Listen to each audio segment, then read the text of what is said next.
Technology is just a tool. In terms of getting the kids working together and motivating them, the teacher is the most important. The illiterate of the 21st century will not be those who cannot read and write, but those who cannot learn, unlearn, and relearn.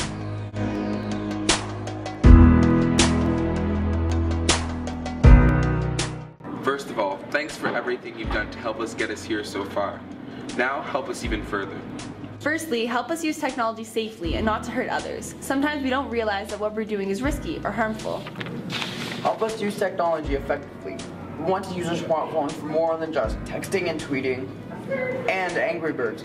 We don't always know how. Teach us how to research properly. Help us understand why the first thing that pops up in a Google search isn't always the best. Or why Wikipedia isn't always to be counted on. Teach us how to communicate and collaborate, where to go. When we need more help, and how we can use social networking to solve a math problem or the world's problems. Encourage us to be creative and to take risks and come up with ideas that no one has ever thought of. And let us help you. We know a lot about technology too. Good morning. It's my pleasure to welcome you in conversation about meeting the needs of our students today and tomorrow. 3 years ago, our board went into a strategic planning process. We spoke literally with thousands of people. We structured over 160 focus groups. What came out of that process was a clear direction, a mandate for the school board to continue to focus on achieving, believing, and belonging.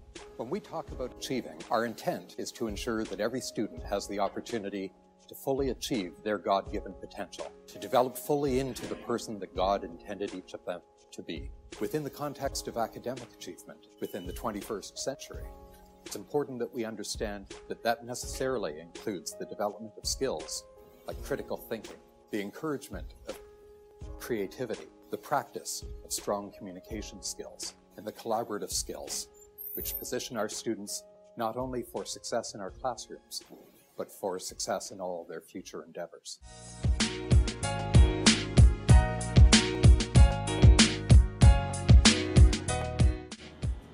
Improves their engagement because it lets them use, when they use the technology, it lets them then directly put the projects that they made into a social medium. So, for example, we finish a Photoshop project or we finish an Illustrator project, and within minutes of completion, their whole world has seen it. They put it on Facebook or Edmodo or any one of the photo uploading sites that lets them have their art shown in a more modern way. So when it comes to our special needs classrooms, we incorporate technology on a daily basis, in particular using the smartboard and the iPad. The majority of our special needs students thrive on routine and repetition, and the programs that are available through the smartboard and iPad allow us to cater to their needs. The smartboard and iPad increases student engagement and learning in a variety of ways because the majority of our students are kinesthetic and visual learners.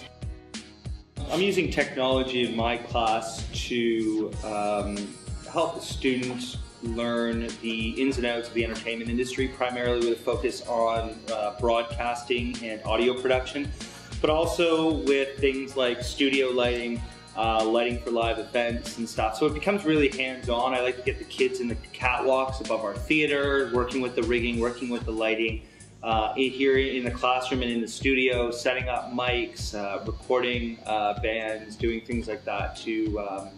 So it's very hands-on, and they're learning a lot of the technology, both the hardware and the software.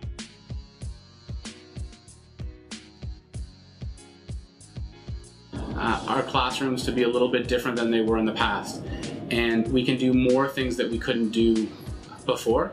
I think if we're only using technology to do the same thing in a slightly different way, we're not getting the most out of technology. I think we have to really figure out the ways to use technology or use what's available in order to get the most out of our classrooms, and in that way maybe transform our classrooms a little bit more than the way they've done in the past, but now they're just slightly more digital. We want to do things differently. The technology also allows us to focus on, the different learning styles. Visual. The visual learner gets to see a movie, gets to see the smartboard. The tactile learner gets to go up to the smartboard and actually touch it, work through the numbers. The auditory is clear. They hear, and it's not just from an individual. They hear from different sources. They hear from the teacher. They hear from the character in the video or in the whatever the program may be. So you get to touch visual, kinesthetic, and auditory learners using technology very easily.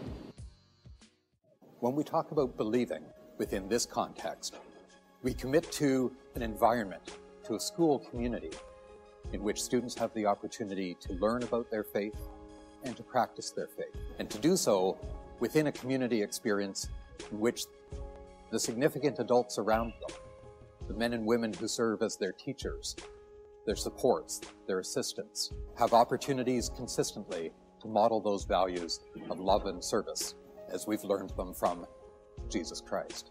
Within the context of 21st century teaching and learning, that reminds us of the absolute importance that as we equip our students with skills, we need to support our students in the development of a moral and ethical framework to equip them to make good decisions, sound decisions, and ethically correct decisions.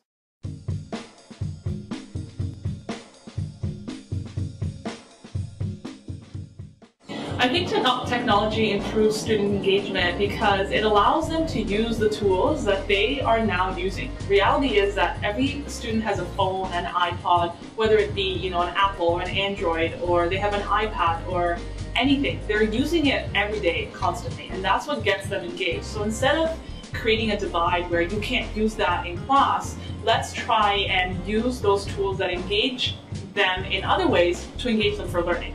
So I really think that allowing them to use the tools that they like, that they enjoy, that they know how to use in the classroom will then also get them engaged in the actual material.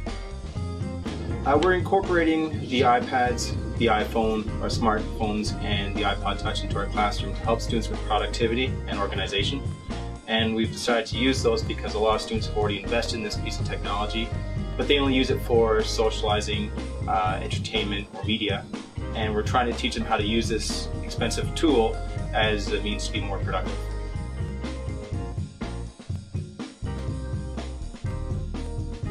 If you can manage the technological resource effectively, students become more engaged. My experience has been that if students are more engaged, they learn better. Dr. Seymour Papierre, when he was a professor of learning research at MIT, is quoted as saying, "Knowledge is only part of understanding. Genuine understanding comes from a hands-on experience." I don't find engaging students to be too much of a challenge when you position them to be inventors of knowledge, developers of knowledge, while at the same time nurturing their problem solving and collaborative working skills. The 21st century technology certainly allows them to acquire knowledge in ways we've never had before. Knowledge is at the end of their fingertips, and it's going to be even more so accessible, different ways going forward. When we talk about belonging within this context, we envision school communities in which absolutely everybody feels that they belong. School communities in which every student walking through the door feels that they've come home. And school communities in which every adult who works within our buildings, every parent who has occasion to visit our buildings has the same experience. Acceptance, respect, and unconditional, respectful embrace. Within the context of a conversation about 21st century teaching and learning, that reinforces the importance of collaborative structures and collaborative skills, the importance of communication. In our classrooms and in our school communities, we build knowledge. We build and deepen understanding. And those things do not happen in isolation. They happen within community. That development of community, the encouragement of community, is central to the work that we do in Catholic education, is central to the work that we do as we focus on belonging, and is central to the core tenets of 21st century teaching and learning.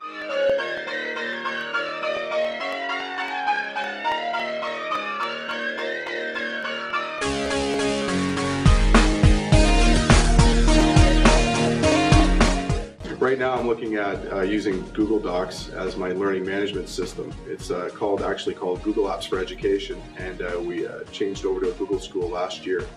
What that entails is all students have been assigned a email, and most of their work is being done via Google.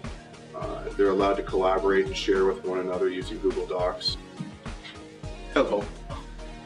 I don't always use technology in my classroom, but when I do, I prefer Google. Stay thirsty for knowledge, my friends.